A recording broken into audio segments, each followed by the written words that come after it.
आज Doubtnut app download करें।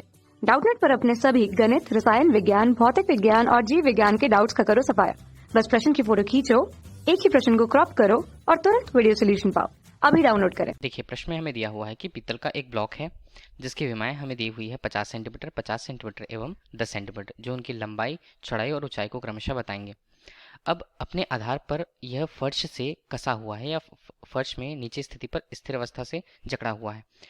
ऊपरी सतह पर यदि स्पर्शी बल F के रूप में, जिसका मान 9 गुणा 10 की घात 4 न्यूटन परिमाण के रूप में लगता है, तो उसकी ऊपरी सतह कितनी विस्थापित होगी, इसका मान हमें निकालना है। जबकि पीतल का दृढ़ता गुणांक, जिसे n से प्रस्तुत किया गया है, यहाँ 3.6 गुणा 10 की घात 10 न्यूटन प्रति मीटर वर्ग यहाँ पर दिया हुआ है।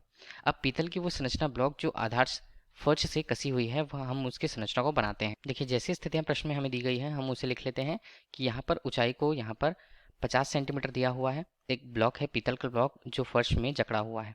यहाँ पर ये फर्श की संरचना है जिस पर वह कसा हुआ या जकड़ा हुआ होगा।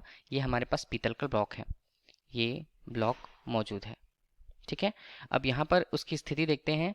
लंबाई तो ऊंचाई तो हमने देख ली, अब इसकी लंबाई कितनी है? इसकी लंबाई है यहाँ पर 50, वो भी किसमें? ये भी सेंटीमीटर में होगा। जबकि एक अन्य जो हमें दिख रहा है, ये उसकी चौड़ाई को व्यक्त करता है। तो उसकी चौड़ाई कितनी है प्रश्नानुसार दे दी गई है, उसका मान है 10 सेंटीमीटर। देखिए, 10 सेंटीमीटर का ब्लॉक कुछ इस तरह रखा हुआ है। अब यहाँ पर बोला जाता है कि पीतल का ब्लॉक है, आधार जो है फर्श से है, तो आधार की स्थिति यहाँ पर देखिए 50 सेंटीमीटर और 10 सेंटीमीटर वाला हिस्सा वो आधार से जुड़ा हुआ होगा। अब ऊपरी सतह भी क्या रहने वाला है? यह ऊपरी सतह जो है वो भी उसकी विमाएं या उसका क्षेत्रफल क्या रहने वाला है? यहाँ 10 सेंटीमीटर उसकी चौड़ाई को, और उसकी यदि हम लंबाई ही मान लें इसे, तो 50 सेंटीमीटर दे दी गई है। ठीक है, ये स्थितियां हमारे पास हैं। अब प्रश्न में जैसे कहा गया है कि ऊपरी सतह पर स्पर्शी बल, देखिए स्पर्शी बल F हमने कुछ इस तरह से लगाया। चूंकि नीचे का हिस्सा बिल्कुल स्थिर होगा, ठीक है, तो ऊपर की स्थिति पर ही केवल परिवर्तन आएगा या विकृति जो आएगी या प्रतिबल जो उत्पन्न होगा केवल ऊपर की सतह पर। यह हमारे पास क्या है? ऊपरी सतह है, ऊपरी सतह। ठीक है, इस पर स्पर्शी बल लग रहा है किस दिशा में? चलिए, बाई दिशा पर उस पर लग रहा है। तो उसकी स्थिति किस प्रकार रहने वाली है वो देखिएगा। देखिए, ये हिस्सा जो था किस तरह से परिवर्तित होगा। यदि हम बल लगाएंगे तो देखिए इसकी स्थिति किस प्रकार परिवर्तित होगी। ये वाला जो हिस्सा है, चलिए हमने इसे नाम दे दिया ABCD। ये बाहरी भाग हमें दिखा रहा है।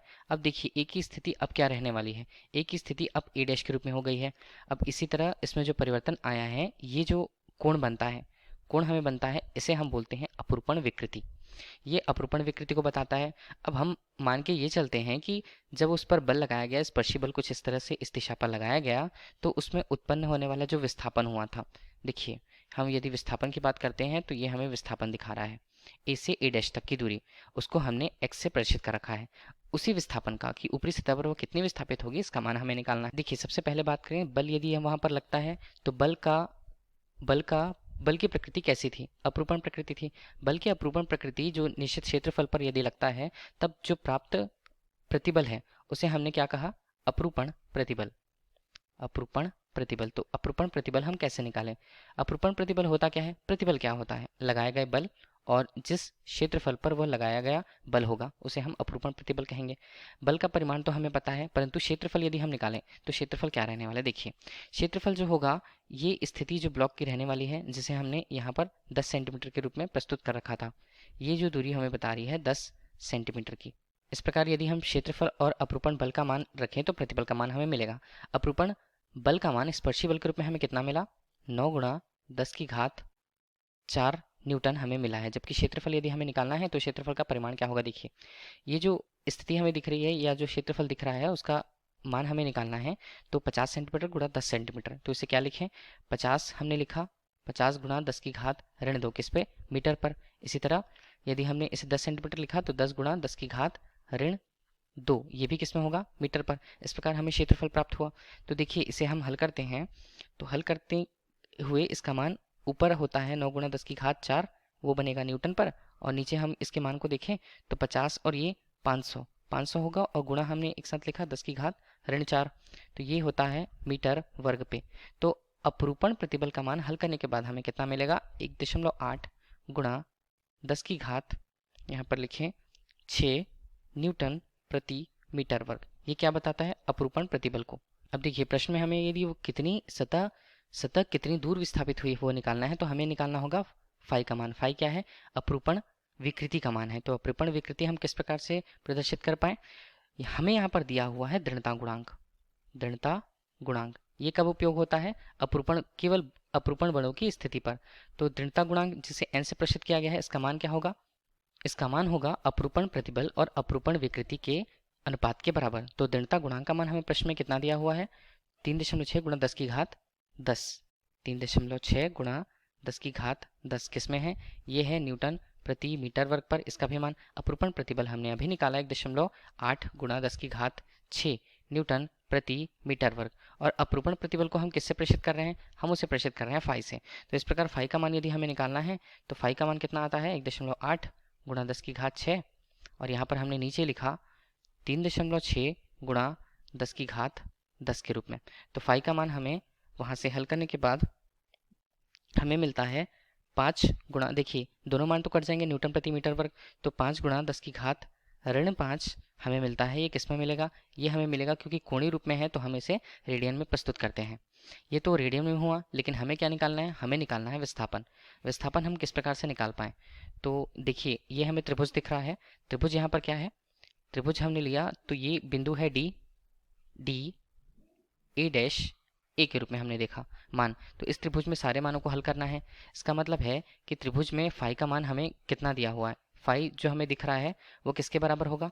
यहाँ पर इसे हम tan फाई से लें, चूंकि फाई का मान बहुत कम है तो tan फाई को हम लोग फाई से ही व्यक्त करते हैं। तो फाई का मान यहाँ पर क्या होगा? फाई का मान यहाँ पर होगा उस विस्थापन का मान, और दूरी कितनी है? यहाँ पर आधार जो दूरी है वो है ए से डी तक की। तो ए से डी हमने लिख लिया। ए से डी क्या बताता है? वो उस भुजा की लंबाई को बताता है। इस प्रकार फाई का मान हमें दिया हुआ है, एक्स जो है वो हमें निकालना हुआ है, और ए डी का मान जो हमें दिया है उस भुजा की लंबाई 50 गुणा 10 की घात ऋण 2 मीटर के रूप में। तो देखिए हमें एक्स का मान निकालना है, एक्स हमने वहाँ पर रखा, और यहाँ पर फाई गुणा 50 गुणा 10 की घात ऋण 2। फाई का मान हमारे पास कितना? फाई का मान हमारे पास है 5 गुणा 10 की घात ऋण 5 रेडियन गुणा 50 गुणा 10 की घात ऋण 2। ये हमें मिला, रेडियन में है, और एक का मान मीटर पर हमें प्राप्त हुआ है। अब यहाँ पर इसे हल करते हैं तो हमें मान मिलता है 2.5 गुणा, यहाँ पर दोनों को हल किया, 10 की घात ऋण 5 मीटर के रूप में। अब मीटर है तो x बराबर हम लिखें 2.5 गुणा 10 की घात ऋण 2, और यहाँ पर इसे लिख देते हैं हम mm। तो और क्या लिखा जा सकता है इस विस्थापन मान को? इसका मान आता है 0.025 mm के रूप में। यही पूछा गया था कि ऊपरी हिस्सा कितना विस्थापित हुआ, जिसका मान हमें 0.025 मिलीमीटर प्राप्त हुआ। धन्यवाद। कक्षा 6 से 12वीं से लेकर नीट, IIT, JEE वो एडवांस के लेवल तक 1 करोड़ से ज्यादा छात्रों का भरोसा। आज ही डाउनलोड करें डाउटनेट ऐप या व्हाट्सएप करें अपने सारे डाउट्स 8400 400 400 पर।